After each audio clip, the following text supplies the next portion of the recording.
Баршаңызға сәлем. Қазір мен сіздерге товардың размерін қалай қарау керек екенін көрсетемін. Товарымызға кірді. Көбісі товардың астында осындай размерный сетка болады. Бұл жерде переводчикке салып, өзіңіздің размеріңізді өлшеп алуға болады.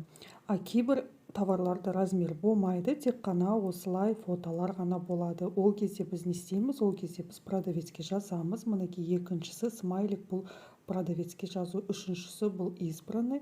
Бұны бассаңыз, сіздің товарларыңыз личный кабинетте звездочкада тұрады. Продавецке жазамыз, басамыз осы смайликті. Мынау астындағыны басамыз. Егер сізде осындай переводчик болса, онда осыны басып переводчикке жазамыз.